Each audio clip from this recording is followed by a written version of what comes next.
on jarama bandiraɓe tedduɓe ƴeewoɓe Pinal TV onon e jaam bisimilla moɗon e yewtere meɗen banggal cellal nde ɗo yewtere banggal cellal no mbiruɗen ni hono dogotoro en meɗen joguiɓe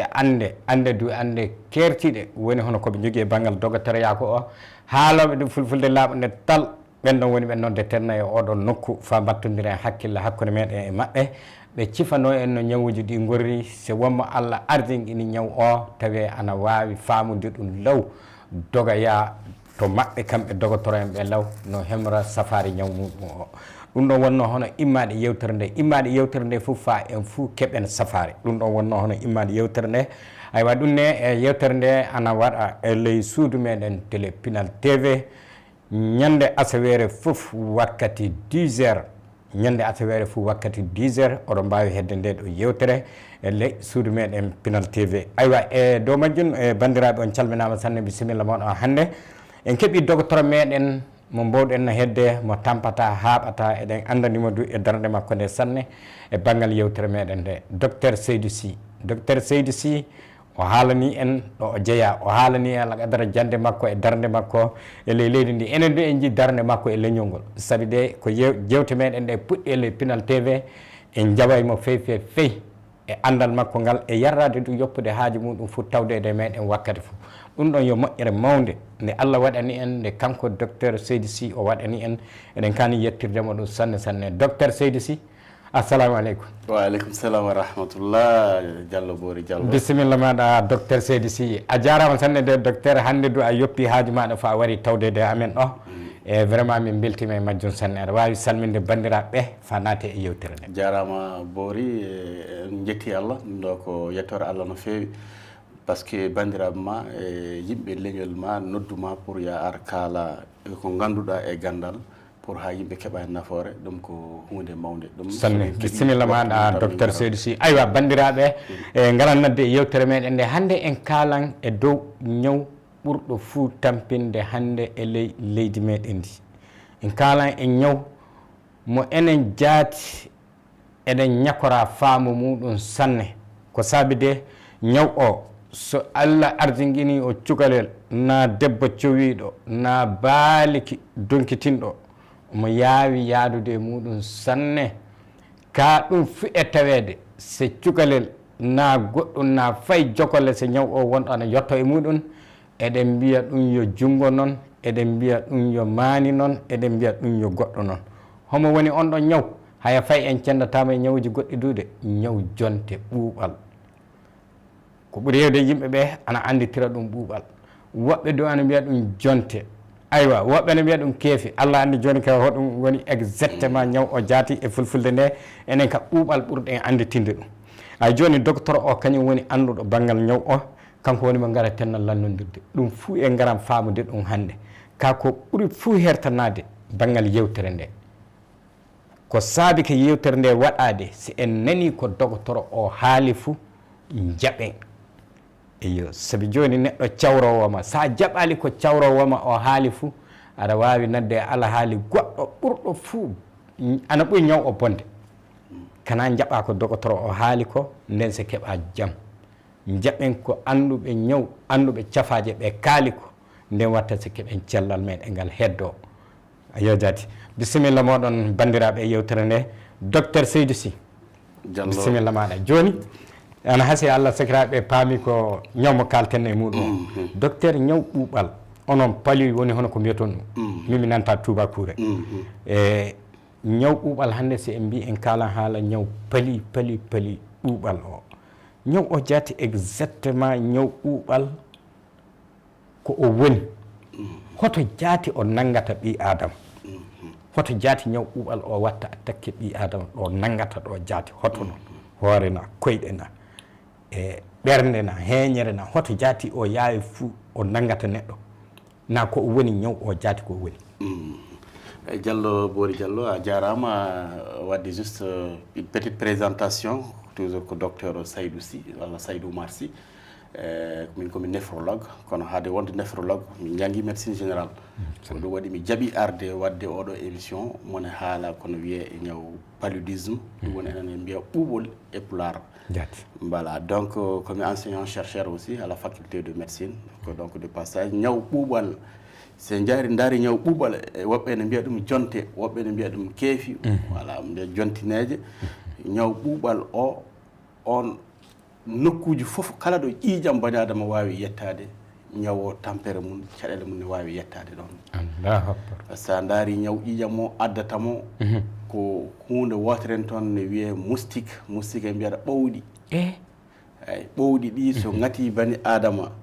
bon so ngati bani adama donc o yoppan ɗon ko hunde kono wiye anofelo donc o yappana ɗo ƴiijam ma so yeehi nder ƴiijam ma ɗum woni yaata ga foie ga heeñere ga so yeehi ga heeñere ga ɗum waɗa toon multiplié donc ko toon ɗum mawno ujunnaje mawno ujunnaje heewata so heewi ɗum saro so sarimo yaa e ƴiijam ma ko ɗum waɗi yen woɓɓe ɓalli mumen ene ngula woɓɓe en jiyan ene ciñña woɓɓe jiyan walla ɓanndu mum fof ana naawa ana muusa woɓɓe jiyan ene tuuta woɓɓe jiyan deedi mum ene doga woɓɓe ene pekkora hen ni woɓɓe kadi ene mbaɗa complication ngaji ma e jetto e mum complication ngaji ɗi donc sa daari paludisme ko wiyete ɓuuɓal ko e nder Mali ene mbawi ɗum ko kañum woni première cause kañum woni arwan kone adda mayde e nder Mali première cause de mortalité Allah paludisme pali woni première cause de mortalité e nder Mali hono ko ɓuri fuya ñaw ɓurɗo fu yawde warde e bani adama e nder Mali ko paludisme woni première cause de mortalité Allah donc en paami wonde ko ɗum ko ñaw bonɗo sanne par ce que ko ñaw barowo donc sa daari e nder étude aji c'est à dire ko waɗa ségue darta famede e nder paludisme e nder Mali o e nder 2018 hol mawɓe men seeramɓe men mawɓe ga Mali ga ɓe mbaɗi étude uji mum ɓe daari sa daari neɗɗo fof e nder yimɓe temedere fof paali ene wawi tawede e nder capantato bani adama temedere fof paali ene wawi nangude capantato bani adama o ene nder Mali e nder Mali kadi sa daari kadi ko addata paali ko ñaw hunde wodan toon ne wiye plasmodium falciparum e nder temedere fof tawan capan jeegom o on ko façon plasmodium falciparum o on addata paali e nder Mali donc en paami wonde ɗum ana heewi e nder leydi he sanne caggal Mali sen jeeyi e nder adunare nde e nder 2018 il y a eu 229 millions de cas de palu 229 millions de cas de palu e nder 2018 million ngaji wimi de million ngaji temedde million ngaji nogas e million ngaji jeenayyi cas de paludisme e nder 2020 e nder 2018 e ɗiɗo million ngaji temedde ɗiɗi million ngaji temedde ɗiɗi e nogas e jeenayyi ka paludisme walla ɓuuɓol walla keefi walla jonte ko yiya e nder aduna he million ngaji temednayyi bani adama heddima hen donc en paami ko ñaw barowo sanne et puis ko ñaw bonɗo kadi e ñawo kadi ɓuri bonande ko yimɓe sukaɓe ɓe keɓani duuɓi 5 docteur yafat se pillitoɗen ɗo de eyyi ɗo joni garte e muɗum e ley aduna o e nder aduna o 2018 e nder 2018 yimɓe hono foton ɓe paali ɓuuɓal ngal yiya e muɓɓen millioji e nder 2018 e nder aduna Allah foof so daari toon rapport OMS o wiyete organisation mondiale de la santé woni fedde daraniinde banggal cellal e adunare nde fof jaati e nder 2018 ɓe wi toon ko million ngaji temedde ɗiɗi e million ngaji nogas e million ngaji jeenayyi 229 millions bani adama ko paali nangi e nder ɓeɗon oɗon jamanu ngal dental kadi temedde 4 millions bani adama heddima hen donc en paman wonde paludisme ɗum ko c'est une maladie grave ko ñaw bonɗo barowo sanne holɗo yettoto ko ɗum urgence ɗum firtata ko so tawi safara waɗaka hen tan neɗɗo ne wawi hettade hen donc ni paali o wawi sifrade se daari définition makko nen toon ɗon ko définition scientifique so wiyamol ko addata paludisme tubakoɓe wiyata ni érythroblastopénie fébrile et hémolysante voilà ɗum woni ko ñaw pawguinowo gulnowo ɓandu e kadi on ñaw kadi omo adda mankere ƴiƴam e bani adama donc ɗum fof jottoyto toon en paami ɗum joni docteur joni mbiɗa ɓongu o jaati woni lattoɗo sababu ñaw o ana wayi hono ñaw o ɓongu o woni so o watta ɗum e neɗɗo so ngati neɗɗo fuu ɗum ɗon woni e ɓongu fuu nana ɓongu fuu keɓaɗa no wawi waddede ñaw o jarama Bori ɗonne kadi ko namdugal baɗngal fayida no sanne no feewi no feewi en mbi ko ɓowngu addata ɓuuɓal ngal walla ɓowngu addata paludisme o hundeji goɗɗi kadi circonstance goɗɗi kadi nan toon neɗɗo no wawi heɓde pali o kadi taw ko wona ɓowngu eyyi par exemple ƴiƴam wattama e joomum transfusion sanguine ƴiƴam ɗam ɗo aɗa wawi addude e pali o so wattama joomum ene wawi ƴiƴam ɗam on joomum ittama mun o pali ene wonduno e joomum so wattama ga e goɗɗo on pali no wawi nanggude ɗum debbo cowwiɗo kadi so pali nangui ɗum ene wawi wattude pali e ɓinguel nguel voilà donc la transmission de la mère au cours de la grossesse ɗum ne kadi no woni mais ko ɓuura andede ko ɓuuri hewde ko ko ɓowngu ngu ɗum woni aslu o ka ɗum woni aslu o tigi ko ɓowngu ngu addata pali o ɓowngu kadi wona ɓowngu ko ɓowngu debbo gorko o addata pali ko anophèle femelle aɗa andi ɗo joni so yimɓeɓe kalnama wiyama ɓowngu debbo e gorko ɓowngu debbo e gorko baba ɓe mbiya yalla hono neɗɗo ne andirta ɓowngu debbo na gorko mais ɗum Allah sifani men hunde fof ko ɗiɗo tagui hunde fof ko ɗiɗo tagui voilà gorko debbo e gorko mum donc ɓowngu debbo o ko on so ngati neɗɗo ko on addata pali o ɗinne kadi ko façon ngaji mum 5 gon toon façon gonɗo gaɓe men ga ɓurɗo hewde o on wiyete ko plasmodium falciparum on nani en mbi wonde ha 60% neɗɗo temedere foof yimɓe temedere foof sa ɓami a tawan 60 neɗɗo ko on plasmodium falciparum o wondi façon ɗiɗaɓo o on wiyete ko plasmodium ovale tataɓo o wiyete ko plasmodium malaria ko ɗum waɗi anglophone en haaloɓe anglais ɓe kamɓe wiyata malaria kamɓe malaria tamɓe haaloɓe tubankore ɓe enen mbiyata paludisme ɓe wiyata ko malaria voilà façon o e deftuɗo heno on ko plasmodium wiyete knowlesi donc ko ɗiɗo 5 gon toon mais enen kay ko falciparum o ɓuuri hewde ga diwan men o voilà donc ɗin gaddata pali asur gandaɗo o kay ko oɗon ɓowngu nguɗo ɗiɗon façon ɓowngu ko ɗum addata paludisme nenno e docteur ana selli ñandu fuu wala toon e ley ande docteur en ɓe ñandu waddoru e paludisme e neɗɗo ɓuuɓala neɗɗo so woɓɓe no mbiya sa ñaami namasa en jabibu en ɗum e ɗum wona hunde gongo tigui wona hunde gonga ko ɓuuri wonde gonga tigi asuru pali o par ce que enen kadi hunde fof wiyeten ko pawgal so ɓandu ma wuli tan wiyete ko pawgal pawgal noon ma garo e muɗum ko addata pawgal hundeji mum ana heewi sanne voilà pali no wawi tawede ma daña ko ñamɗa jirguita ɓandu ma ñawo yalta e maɗa voilà ɗum wiyete ko kañum waddi ñaw o voilà mais taw kañum addi ñawo wona gotum voilà ko mbiɗen addata ga pali o plasmodium o kanko omo tawe e nokkuji ɗo tawete joni en gari en jii toɓo ngo fuɗɗima arde beeli puɗɗima wadde voilà donc beeleji ɗi e nokkuji tuyniɗi ɗi ko toon kanko o tawete donc so tawmo waɗa multiplier o ɓeydo ko ɗum waɗi sen jettoyima toon holno pali haɓorto ma en kaali e so Allah jaaɓi en jottot toon ok e docteur Saydou Sy joni e garam e landam meɗen ɗiɗaɓal saabi landal arandewal ngal woni hono ko gonɗon en landal ɗiɗaɓal ngal saabi andono tan sakiraɓe e landogal ana wawi yaltude e ley jawabu ka landogal ɗiɗaɓal landotoɗen ngal se ɓuuɓal nangui ɓi adama ko ɗum fuu ɓuuɓal ngal ɓuuri yawde wadde jomum si ɓuuɓal nangui neɗɗo ko ɗum ɓuuri yawde wadde ɗum a jarama Bori o ngal namdogal kadi ne waɗi fayida no fewi par ce que ko ɗum watta sa yitituɗo e maɗa jaaha to docteur ɓuuɓal ngal so nangui e jomum foof hunde fof fuɗɗoto e mum jomum ardata e mum waya kono maɓɓoni wayno durmoni ayi jomum ene maɓɓa ɓandu mum fof ene nawa comme ça sa yi enen jeen ɗum wiyen ko maɓɓo tan aɗa ɓenna donc fuɗɗonde ko noon fuɗɗorto to ko mbiyata état grippal waytoma kono maɓɓoni durma nawka tan durma nawa ma wan maɓɓoni wiya ko maɓɓo tan ɓenna mais caggal ɗum hundeji goɗɗi ne wawi arde maɗa ɓangude jomum ɓandu mum wuula ɓandu holɗo wulata no wawi wade jusqu'à plus de 39 degré température mum wawi ngabbude ha ɓuura 39 degré woni wulare terɗe température bani adama normal ko 37 degré e feccere donc so wiya 39 degré ɗum hankkadi nan wiyete ɓandu jomum naawi so ɗum kadi ɓennoyi so yettima jomum ene wawi tuurde tuure ne wawi arde muɗum tuure ne wawi arde waktu kadi nde ɓandu wulata ko jomum ne wawi signude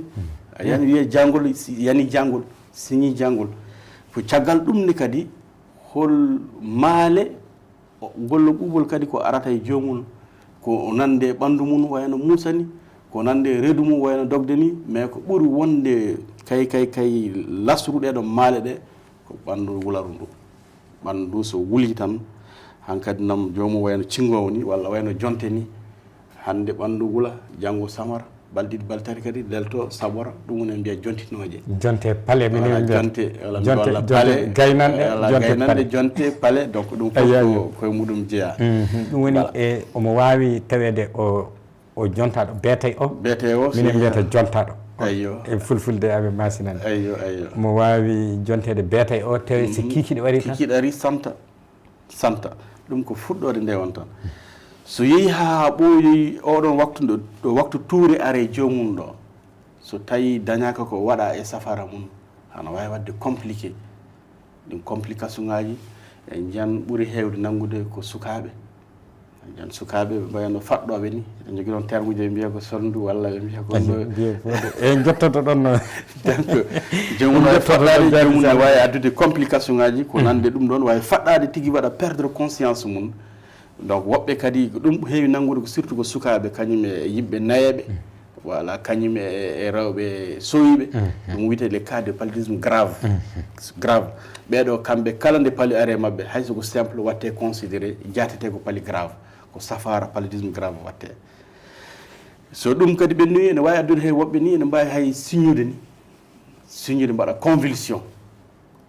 oy to ɓuuɓol ngol to ko mbiyata yani janngol ɓuuɓol signugol ngollo e ngollo ta fay so wulare no woodi jomum ne wawi jangede mais oɗo joni so tawi ha waɗi compliqué no feewi o jomum no wawi signude hoore mum ha wayno cricri ni ha wayno cricri man chaine signa tigui bon complication mum goɗɗo kadi insuffisance rénale en kaali ga insuffisance rénale donc complication paludisme ne wawi addude insuffisance rénale joni ga service ñawɓooƴe o insuffisance rénale aiguë ene wawi addude kadi détresse ko wiyete détresse respiratoire woɓɓe fofango mum en wayno kala ni donc ɗin ko complication ngaji kono noon ko ɓureten famde kay maale paali kay ko ɓurɗa andede no fewi ko ɓandu ndu wulata ko walla ko jomum watta jontineje jomum ne tuuta reedu mum ana doga walla ene yiɗa tuurde famminiki tan e docteur Saydou Sy e bandiraɓe joni en paami heno landogal meɗen ngal jaati hokki en e ñaw o jaati so o waɗi e neɗɗo no watta ɗum arande en keeɓi faamu muɗum sanne e joni yettaki fuu ko landoɗen sifa ñaw o ka kese par ce que en jottike jawabu landogal ngal yettanike en ɗon e joni docteur e jaran yeeso e landi meɗen ɗi hakkude debbo e gorko suka e mawɗo homo fuu paali ɓuuri yawde nangude so nangi homo ɗum ɓuuri yawde tampinde homo ɓuuri hulanede e palu hakkude suka e mawɗo hakkude debbo e gorko donc en paami hay e namdungal hay joni ko kalanɗo ɗen ko en mbi ene woodi e yimɓe ɓe paali o ɓurata musde e muɗum ko nande e sukaɓe ɓe keɓani duuɓi 5 sukaɓe ɓe keɓani duuɓi 5 les enfants de moins de 5 ans e yimɓe kadi nayeɓe tuggamma duuɓi 60 fa dow ɓenne kadi so palli nanguiɓe ana muusa no fewi e rewɓe kadi soyiɓe deba deden soyiɓe ɓenne so palli nanguiɓe kadi ɓuuɓol so nanguiɓe ene muusa e woɓɓe kadi ne toon meeɗa ar ga Afrique walla ko nande mum paali meeɗa nanngu ɗumen sanne on ne kadi so paali jaggi ɗum ene muusa sanne donc il n'a jamais été infecté on ne kadi paali kadi ɗum woni hono ɓe ɓuuɓal ngal wowa teɓɓe ɓuuɓal ngal kamɓe wala to maɓɓe to ni nde janggannoɓe médecine nde na wonɗo ɗum wala ɗum holto ɗum wala ni ɗum kay ko majji sanne nde janggannoɓe médecine nde mi yewtanmaɗo yewtere seeɗa nde janggannoɓe médecine nde gotol mi wonno e garde aɗa andi min lomtodiran daña walɓe sanne hol tubako goto arno ga hôpital amen to mi wonno e garde to urgence to donc mo wonduno hono ni noon ɓandu na wuule mo tuuta et puis ko wonno complication mawɗo donc nde min ɓami ƴiƴam makko min daari tan darmi résultat makko tan no mosmi e wima ko paali toɓe koɓe ga ɓe daari eɓe daara wima ko paali ɗon ɓe peyni avion nawtimo France avion makko ɗon e ɗon ɗum telfini ambassade maɓɓe pen par ce que toon ɗum heewani toon donc so yiyama e maɓɓe tan ɓe kowolam enen noon ga aɗa heewi no fewi ɗon e ɗon o iwit ga fewi o hooti avion ko nayimo directement nawtimo leydi maɓɓe donc yimɓe ɓe gowani ñaw o so ñaw o jaggi ɗum ana muusa e munen yante e yimɓe ɓe cifini ɗon nane ɓe nayeɓe ɓe walla sukaɓe walla e debideɗe ɓe ɓen kay so pali nanguiɓe walla ɓuɓol nanguiɓe ko pali musɗo donc ɗum woni se garoye ga e prévention prévention ɗum firtata ko holno ɗum no haɓorte sanne sanne donc ma en kaal ɗum ne kadi ɗum ɗon woni ko garatenne e muɗum joni docteur Saydou Sy joni ñaw paali ɓuuɓal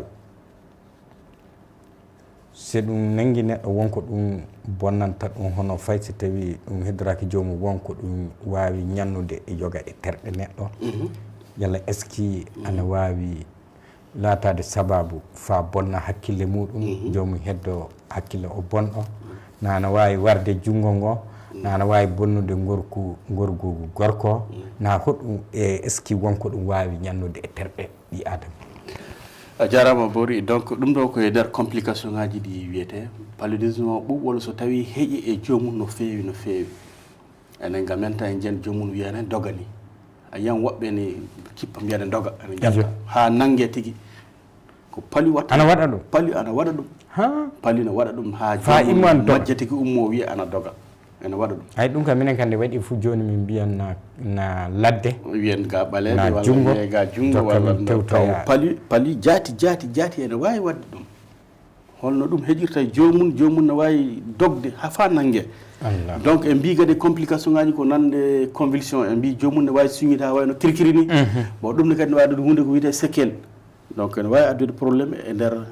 gandi jomum ga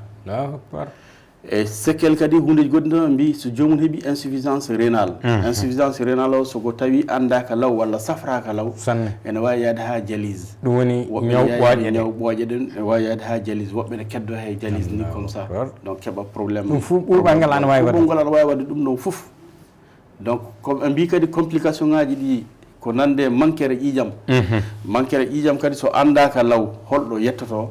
donc ɗum ne kadi ne wawi addude probléme ƴiƴam neɗɗo gayna ɗum pep ñaw o gayna ƴiƴam neɗɗo fof sa tawi en paami nane en mbaɗino expliqué holno nanguirta ɗum so tawi ɗum yowi neɗɗo o accan toon ñaw o so acci ñaw o yaa e nder ƴiƴam so yeehi nder ƴiƴam araga foie ga so ariga foie ga woni heñere donc to heñere to ko toon o wonata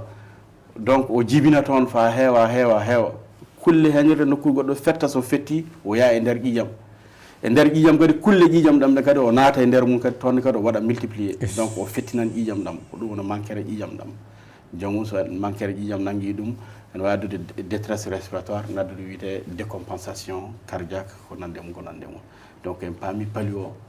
kala ɗo ƴiƴam yettoto e bani adama pali o ene wawi addoyde probléme uji toon mais fande meɗen o e jaanɗo joni e or sujet seeɗa eyo jaafoɗa yidde fa hande famminde sakiraɓe ƴeewoɓen ɓe e so ƴiiƴam neɗɗo manque hoɗum watta neɗɗo so ƴiiƴam muɗum fuɗɗi manquede hoɗum ɓuuri yawde matude kañumne e lay guiletena donc jiidena manquere ƴiiƴam maale mum kañum nana heewi manquere ƴiiƴam sa yi a tawa jomum fay so yeehi seeɗa tampa hay so ngabbi escalier wawata woɓɓe wawa ngabbude escalier tampa walla yen jomum ana yiile walla yen jomum ñanɗe mum usto jomum ɗanota ko few manquere ƴiiƴam jomum wima jamma kañum ɗantako ñalawma yiya ene soƴƴo mais jamma ɗantako donc ko addata ɗum maale muɗum ko ɓuuri kay teskitede no fewi ko tampere nde jomum fay sono ɓorno coñci mona yen wiye tampi fay sone looto wiya tampi hay so ɓami ga hunde wiyata ko tampi ko ɗum manquere ƴiƴam ɗa ana waɗa ɗum famminiki sanne hay ɗo ko joni en celtunoɓe ni bandiraɓe fa keɓenno faamu saabi aɗa andi e docteur anduɗo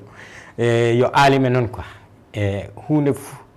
ko landa fana wawi hokkude hen nafa mawɗo hay ɗum ne oɗon darda yafoya sanne en gartan joni e ley ko gonno noon e muɗum ko ɗum woni banggal ɓuuɓal ngal jonte ɗe en kaali ɗo joni complication majjon ɗum woni ko ɗum wawi waddande neɗɗo ɗum ɗo en paami ɗum jaati ko ɗum wawi waddande neɗɗo docteur Saydou Sy ɓuuɓal ana sawre fa sella fa laaɓa tal e ley terɗe neɗɗo ɗe ok bori ɗonne kadi namdogal ngal ɗon waɗi fayida no feewi par ce que ɓuuɓal joni so tawi maale muɗum yiyama e ma andama e muɗum ko ƴiƴam ma ɓamete ƴiƴam ma ɓame ande hol sifa façon mo gonduɗa en kaali ɗo façon ngaji joyi ɗi donc se gandi façon mo gonduɗa ɗum safaruji muɗum ene toon haade men nadde safara mum tigi o en natan kadi ɗum holno heblorte ɓuuɓal ngal holno heblorte ɗum ko aditi fof ko rentade ɓowɗi ɗi walde e nder minen mbiyata fabion hono mbiyata dilde fabion joni ko hono gatte sen ndenoɗen fande men e yettade safare nde yo ma ndenoɗa taw ɗum heɓduma donc ma saɗa waala a waala e fabion so tawi ko nokku aɗa jangga e boowal a daran pomatuji toon wiyete anti moustique mbaɗa e ma beele ɓowɗi ɗi gatatama so tawi nokkuji tuunude ene damal galle ma walla e dande lawol walla e taroɗe ma ɗum foof aɗa hani laɓɓinde ɗum fa laaɓa ceer ɗum wiyete assainissement individuel et collectif prévention individuelle et collective joni ka cenan ɗan laɓɓina laaɓinde nokku maɗa ɗum wawi rende en e nokku kadi ɗo gonɗa ɗo kadi laɓɓine kadi par ce que en mbi place mo jooma ko addata paali ko koye ɗum wurata petoye ndiyam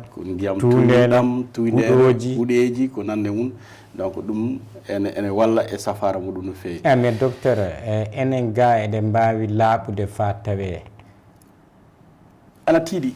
par ce que sa daari ɓowɗi ngalaɗo cuuɗo ɗum ana tiiɗi sanne par ce que sa daari enen e société meɗen e société ji keddiɗi gona gotum enen hunde toon wiye ko wiyete promiscuité donc enen pop guurdi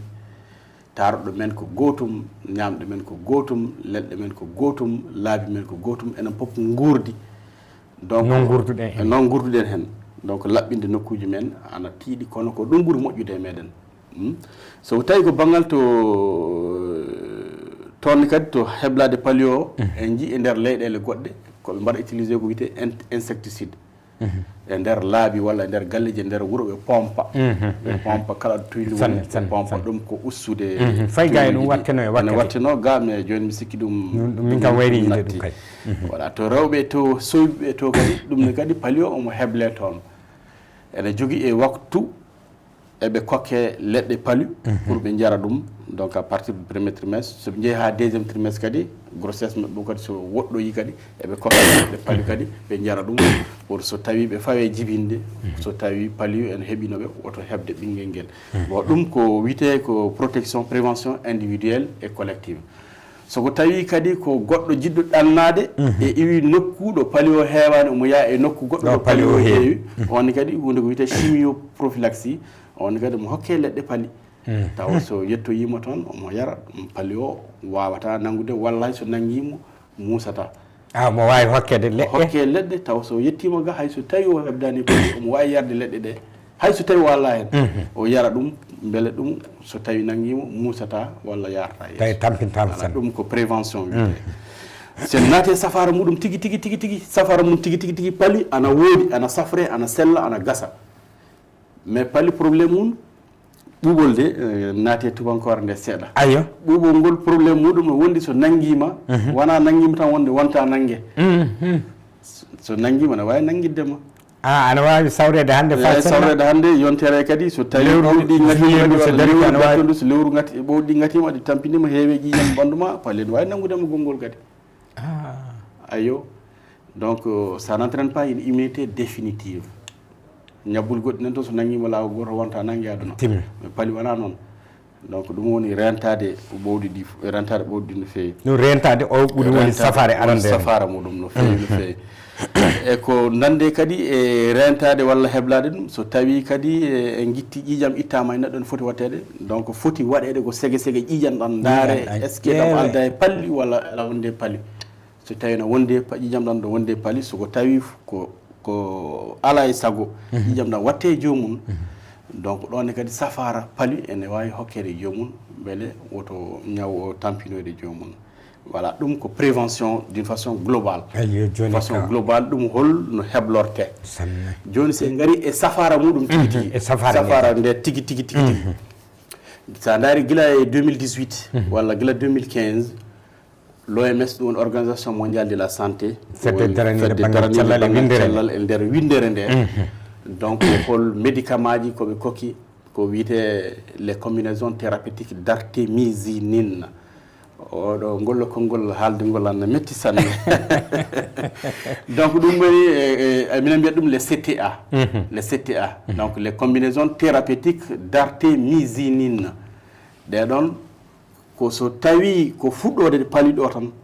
fuɗɗode ɓuuɓal ɗo walla ko drumo wondi ɓanndu ndu na wula ɓanndu na muusa donc ɗum ko hokkete tan ko poɗɗe mum o yara poɗɗe o yara mais so tawi yettima waktu ɗo jomum tutata turana hen walla jomum natti wawande hoore mum ronkiti sanne watti ñande ronkiti natti ñande terɗe nguli ana tuuta walla jomum ni alda e hakkille o ɗum ko ma ya hunde kono wiye les injections pikkiraji mum ne toon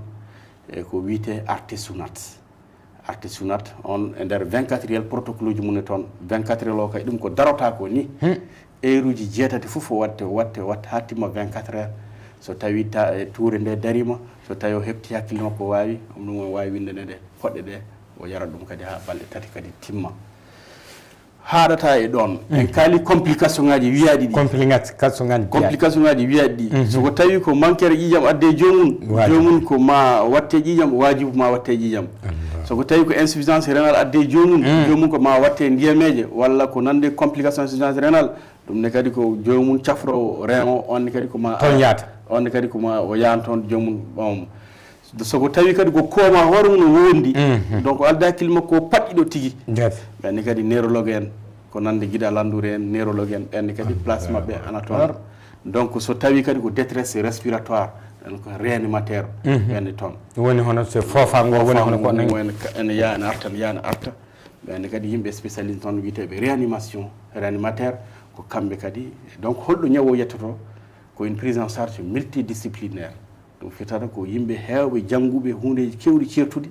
ndendi tan cafra jomum te ka ɗum waɗi so ana wiye e mani ɓuuɓal tan wonanomat ko naɓa dogotoro ko laati sababu fa o naɓama fandu to suudu dogotoro wiyama ɗum woni e makko ɗum woni e makko est ce que dogotoro en ɓe ana jogui andal ɓuuɓal tan woni e makko ɓuuɓal tan taw wona ɗum wona tan par ce que en kaali guila ɗe puɗɗon ndende mbiɗen ko kañum woni ara wone kone wara e nder Mali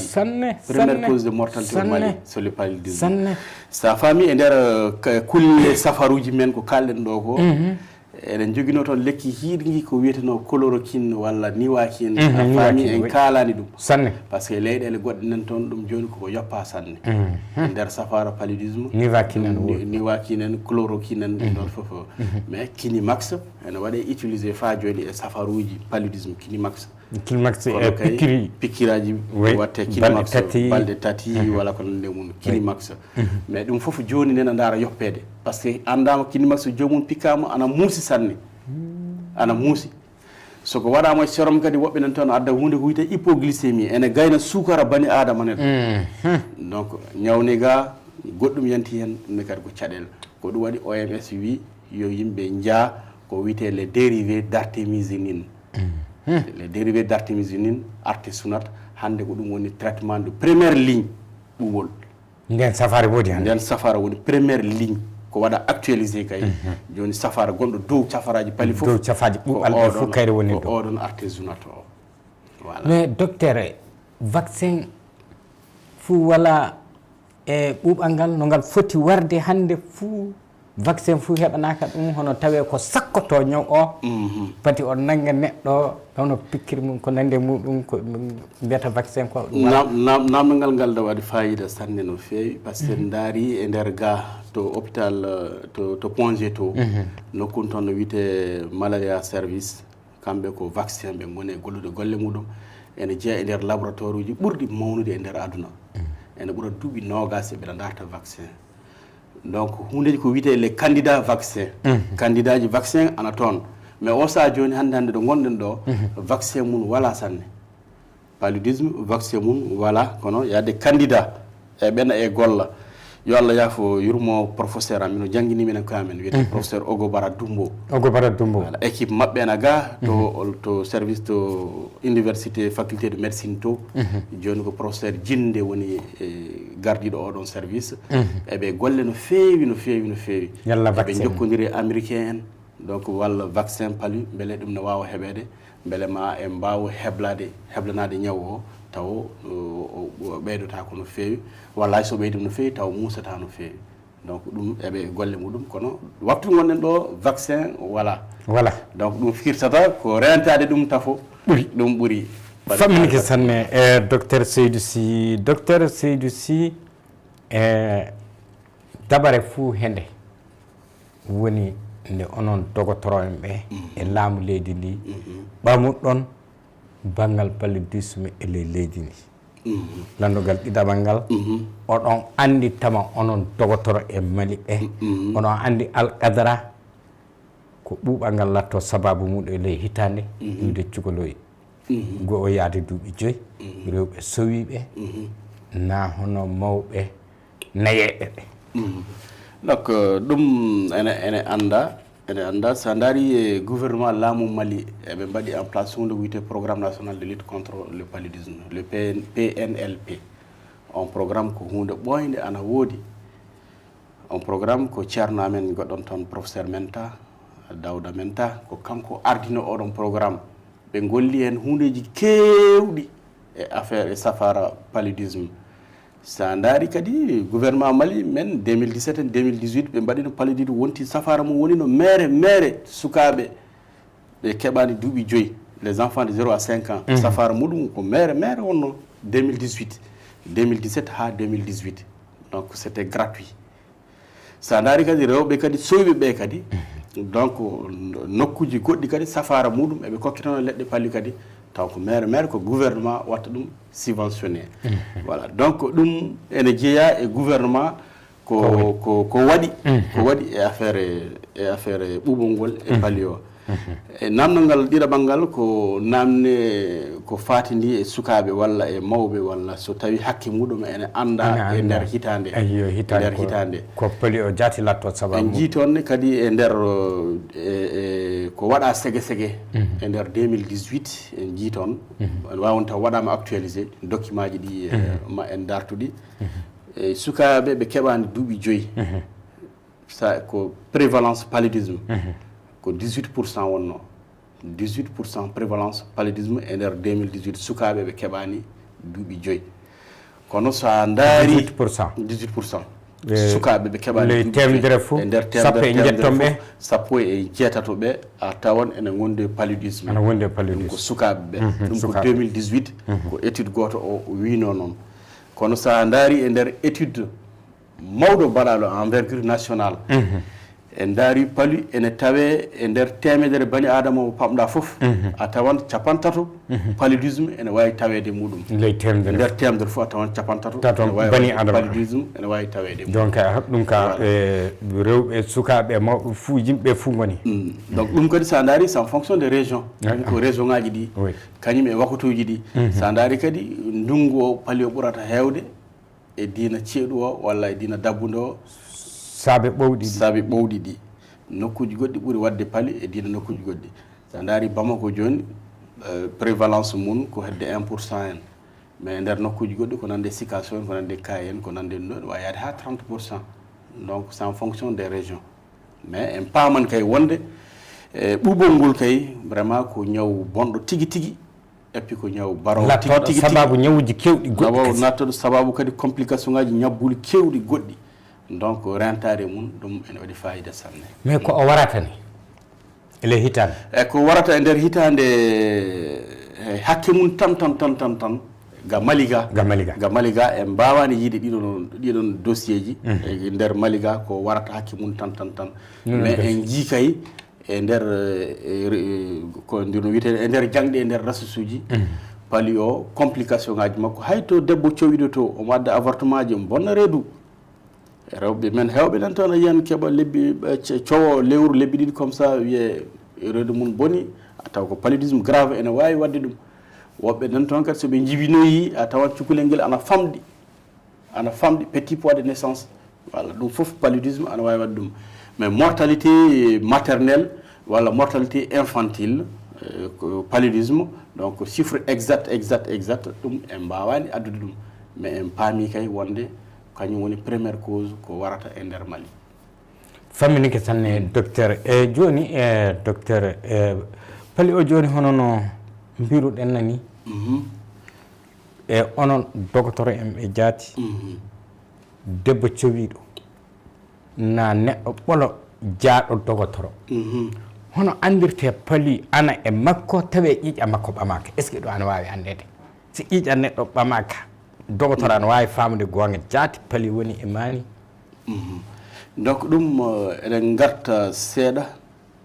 e paludisme ko maale muɗum goodi maale donc maale mum pali o ene wawi nanditinede e ñabbuli goɗɗi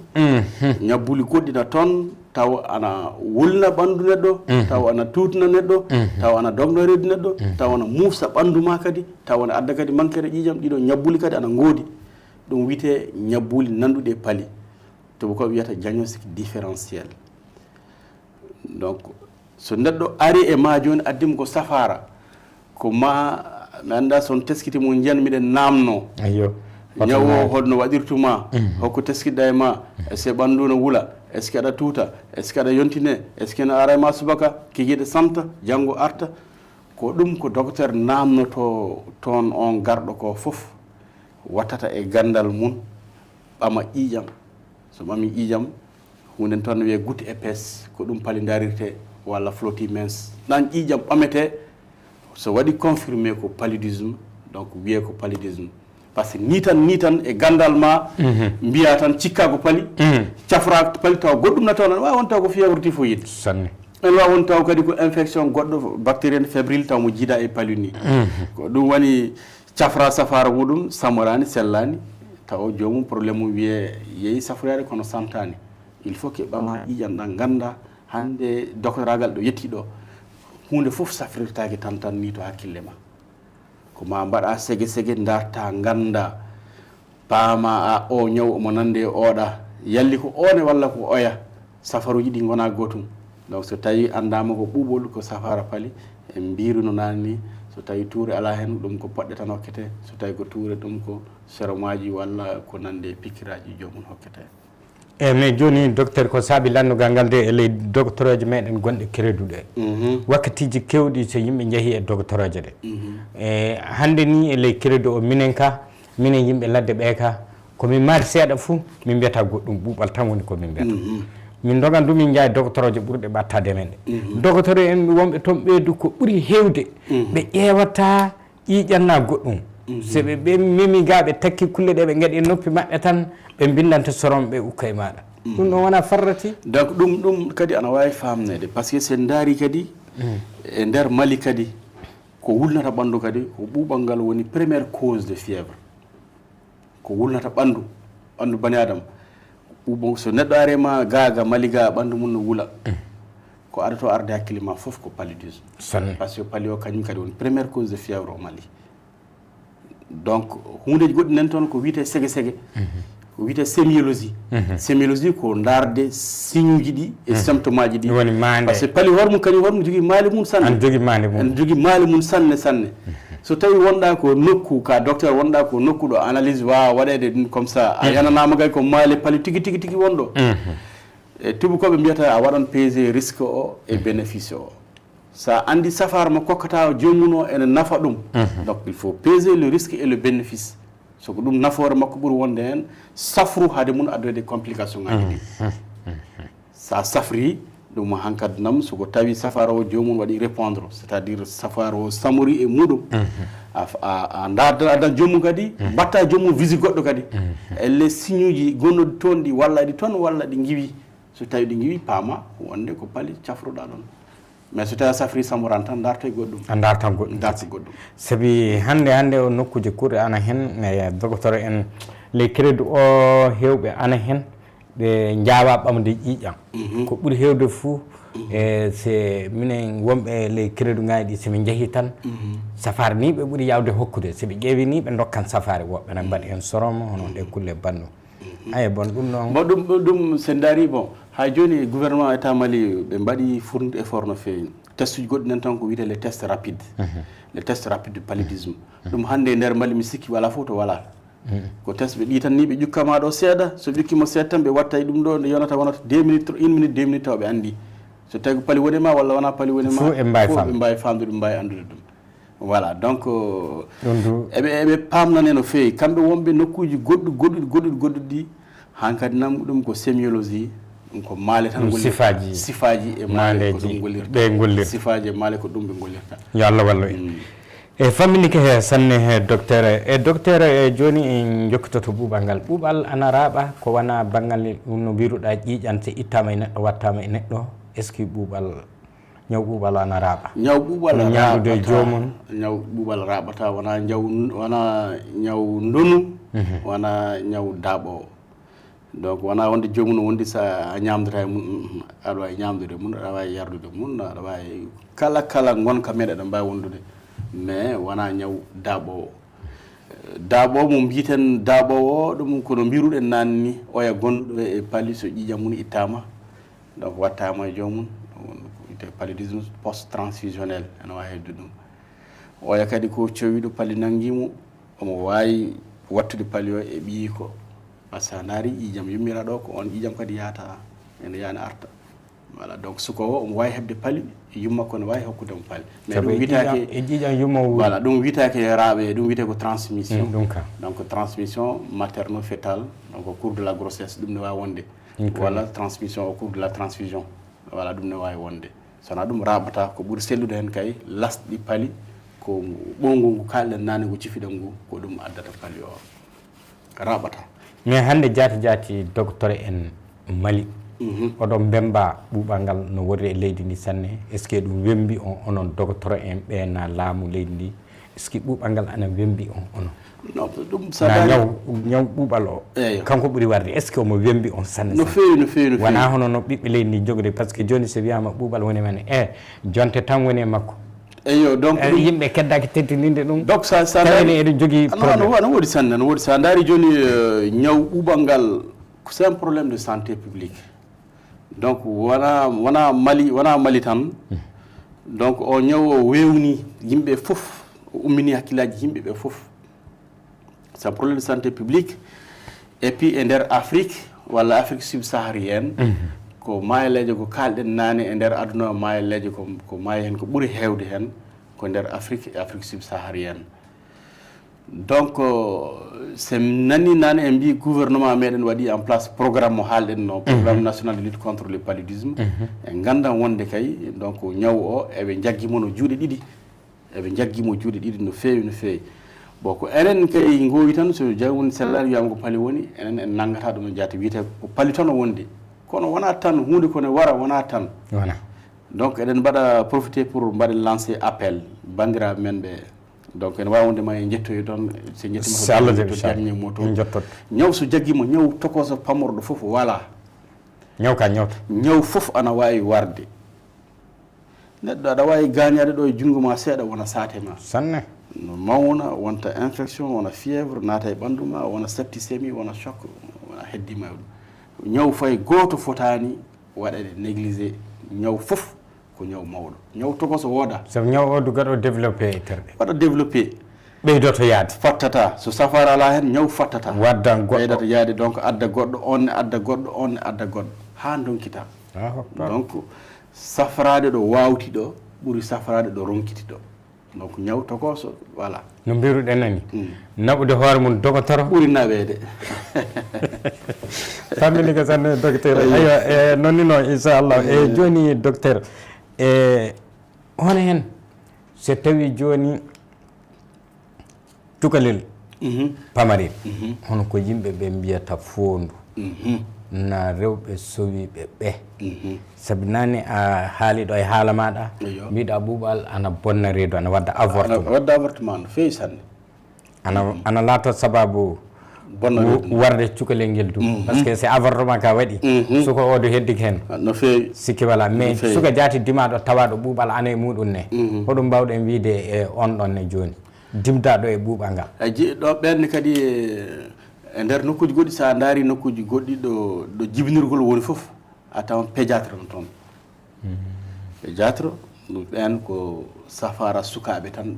ɓe tolni sukaɓe cafrata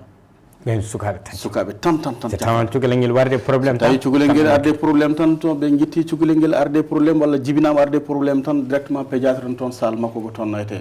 so tawi mo foti waɗe réanimé so tawi ko fièvre woni makko sukana jibdine hay diabète so tawi ko diabète woni makko aɗa jibdine diabète cukalel allahu akbar nden so tawi ko diabète o jibdina walla so tawi ko paali o jibdina walla so tawi ko nande mum ɗo jibinte ɗo ɗon tan a tawan service de pédiatrie ne woodi pédiatre ana dari donc pédiatre hokkete ko on ɗon e ɗon waɗa safara makko yona ko ngel neɓete debbo mawɗo wuja ngel bulanga ɗum kay ɗum ko retard safareji meɗen goɗɗi ala toon e mbiyata safareji meɗen fof moƴƴani safareji men goɗɗi no toon ana moƴƴani waɗi fayida enen fof en jaari leɗɗe jaari leɗɗe kaɗɗe leɗɗe no en jaari kono e nder guure mawɗe e nder nokkuji mawɗi donc safara no yarata ni ko noon foti yarude surtout e nder hôpital kay a tawan spécialité uji fof ana heewi ñaw goto so yiyama so goɗɗo yiyama hen poɗɗo safrude o a hokkat ɗum ya safroy mais onon jaati fande men en ƴaɓɓa ɗo onon jaati docteur en ɓe won funde mande ɗon no hono safaje meɗen traditionnel ɗum woni ɗe tawɗen ɗe leɗɗe kaɗɗe ɗe won funde maatu ɗon e complication majje ɗe ɗe gaddani e sukana mawɗo e ɗum maate e ley docteuroje ɗe en cas vraiment leɗɗe jarata ɗe jaati gaddanima probléme eyyi ɗon ne kadi no mbiruɗen nanni wona safaruji leɗɗe men ɗe wona foof woni ko moƴƴani fon ko moƴƴi hen mais ko ɓuuri wonde ko moƴƴani hen ko hulɓini hen ko tan ko wiye ya yar ha reedu ma heewa dose ala hen hakke ala hunde fof ko hakke ala ana wawi wadde probléme ɗeɗon leɗɗe ɗe jarata hakke ala e mum ɗe ene mbawi haydude probléme rein sikke fou wala rein ma wadude probléme d'insuffisance rénale parce que c'est toxique walla addoye probléme heñere donc c'est toxique ene addunoydem probléme uji e nder faculté de médecine ɗiɗo duuɓi sakket ɗi joni toon e leɗɗe meɗen ɓaleɓe ɗe ɗe batti jangguinede toon donc safareji leɗɗe men ɓaleɗe janggue toon batti jangguinede toon fa yimɓeɓe anda no ɓamrata fama ganda andire no ɓamete ande ki lekki ki nafata ki ko ɗum nafata ki ko ɗum nafata oɗon de passage on va saluer professeur amen goɗɗon toon professeur Rokia Sanogo donc kanko dari e nder ndeɗon darde omo dari e nder ɗiɗon safareji ɓaleɓe no feewi professeur kadi Drissa Traoré Allah yaafo hen on ko natti ko ɓoyani ko kamɓe ɓe dari e nder safareji leɗɗe men ɓaleɓe ɗe no feewi mais les complications ɓuuɓal ngal est ce que ana wawi waddude impuissance sexuelle banggal gorko non ɗum ala fo ɗo winda ala fo ɗo winda ala fo ɗo yiya en tout cas min janggani ɗum tafo wonde paludisme walla ɓuɓol ana wawi addoyde ñaw goragu walla ko nande mum impuissance sexuelle ɗum kam min jiyani ɗum e bindi sereɓe amen kalnan amen ɗum min janggani ɗum voilà donc ene wawi addoyde noon ko kalɗen nane ko famille e docteur Saydou Sy joni en kaali haala ɓuuɓal ngal en kaali haala no ngal watte neɗɗo en kaali du banggal safari majjum joni so tawi ni hono fayi e ley haala meɗen ka en paŋino neɗɗo no gatten se ndenoɗen laaɓal cenam hono pettoye ndiyan tuunde ley ko galle laaɓuɗo sanne gendi laaɓuni sanne leydi laaɓuni sanne fof ɓuuɓal hewata no wirunomen an ni leyɗele goɗɗi nan toon ɓuuɓal wala ni sanne kamar laaɓal ngal waɗi ɗum kamɓe kay ko laaɓat cer fay guidron-ngaji maɓɓe aɗa wawi ñamde dow he laaɓal cer cuuɗi maɓɓe ko laaɓal guidron-ngaji maɓɓe ko laaɓal taroɗe maɓɓe ko laaɓal a yiyata beeli e laabi a yiyata toyndi no ɗum kay so are leydi tan wajibu kay paali o kay ko yiyetake ɓuuɓal ngal ko yiyetake ni bon enen ɗum ko hebbini ɗum so ndungu ari ɗo ndiyameje ne nokkuji foof beeli gona nokkuji foof donc taroɗe men kadi tawan kadi taroɗe men koye laabi goni kadi donc wulwuluji en ko nande ɗum foof ko ɓowɗi ɓeydata seɗen jiiɗi haɓade ɗum foof kaɓɓotoɗen enen ko gonka men e gurdam meɗen laaɓal ngal kay ko ma jehen maggal tan nde mbawen ustude falire bisimilla docteur Saydou Sy wakkati o ɓilli en sanne joni noddandu hendu joguiɗa fewde e ɓiɓɓe leydi ndi foof e hertidade ko ɓuuri fuu ɓurɓe fuu hulanede ɓe saabi ɓurɓe hulanede ana woodi sanne debbo cowiɗo sanne kañum e cukalel duuɓi 5 nayejo ko noon boori no wiruɗani ko noon ɗo ko noddago ko ewnotome bandiraɓe men ye ganden ñaw tokoso wala ñaw kadi mone woni sababu ene wara ko heewi ene bonna pittaɗe ko heewi ganden on ñaw ko ñaw bonɗo ko ñaw musɗo ɗum nen ndenoɗen e heblanade oɗon ñaw mbatten hakkille meɗen e sukaɓe mbatten enen comme mbalen e fabion ngaji sukaɓe men mbalen e fabion ngaji amen e nder nokkuji men e nder galleji men mbaɗen utiliser insecticide kono wara ɓawɗi walla ko nande muɗum ko pamatuji mum ko nande muɗum donc heblanade ñaw o ɗum woni fayida no feewi no feewi no feewi donc je lance un appel rewɓe ɓe kadi rewɓe soyɓe ɓe kadi yooɓe jaaɓe mbaɗoya CPN ko wiyete PCL jaaɓe peesoyo par ce que toonne kadi eɓe kokke leɗɗe palu beele ene heblano ko kalɗen nani ko complication ngaji garoji e paluɗi donc paamiren noon kay ganden ñawo ko ñaw bonɗo ko heblanade mo ɓuuri safara makko par ce que omo wawi addude complication ngaji bani adama no wawi heddade ɗiɗon complication ngaji donc jaraboru jara mi sikki tan mataw en mbaɗi résumé en mbaɗi conclusion en paami kay e paludisme kay vraiment wona ñaw tokoso e nder leydi men he famminike sanne docteur Saydou Sy e yimɓeɓe ɓe tinno neɗɗo fuu jiiɗo ko faamali e hoore muɗum so debbo noon so gorko noon so cukalel pamarel se sara meɗen mawɓe baaliki ɓe pati ndomen no goɗɗum doganen law yaade dogotoro fa anden no ko woni e meɗen e ɓuuɓal ngal no ngal foti bonde fuu so a yahi law yamana Allah tawe temedde 4 temedde 150 ana wawi sawrude mais so a doomi fa ñande a rondama naɓama fay ujunnaji temedere sawrata goɗɗum ɗum sabi so ɗum yeehi e alahaali ɓooƴe ɗum yeehi e alahaali ngaandi annda tan golle waɗi hay nenno keɓal heewa e leydi ndi nenno sikke wala e immade law ɓuri immade so wiya dogande ayyo jaati sa immiki law aɗa wawi yarde janjan jottoɗa e wakkati sa immaki law sa wiya gurbitike kana dogan jottoɗa kulle ɗe fana mbawi heddemo e laawol ngol hay ɗum no lanɗo heeƴo en paami sanne ko docteur meɗen o haali en jettimodo sanne sanne bandiraɓe yewtere meɗen nde du hiɓɓi ɗo hannde oɗon calmina sanne e tawdede e Pinal TV e wakkati fof eɗen calmina docteur meɗen o no mbiruɗen ni tampata haɓata tawdede meɗen wakkati fof lewɗo suudu meɗen télé Pinal TV vraiment eɗen jettamo sanne sanne sanne sanne majjum eɗen andanimo eɗen ñaago Allah yo Allah andan o e andal ngal Allah hokki o e dow tinnare e nenno vraiment eɗen jiiɗi Allah ɓeydana en ngal ɗo andal eɗen ñaago Allah ɓeydamo andal Allah newnani en sababu lobbo e battan lobbe e docteur Saydou Sy anda tan min galanama hunde fof so wona Allah yoɓɓe moƴƴa ɗum tan min mbawi wiide sabu de aɗa andi yoppude golle muɗum ñande fof yimɓe hewɓe ndomma toon saabe leñol ngol suudu baba ne jogui sembe aɗa huyani ɗum sanne min jettirima e majjum fa sanne vraiment en kaddiɗo e yewtere meɗen nde hannde e bandiraɓe andon en ceerta e docteur ode fayi janggo si Allah jaaɓi sen keeɓi o wara inchallah a jarama Diallo docteur Saydou Sy merci beaucoup bandiraɓe a jarama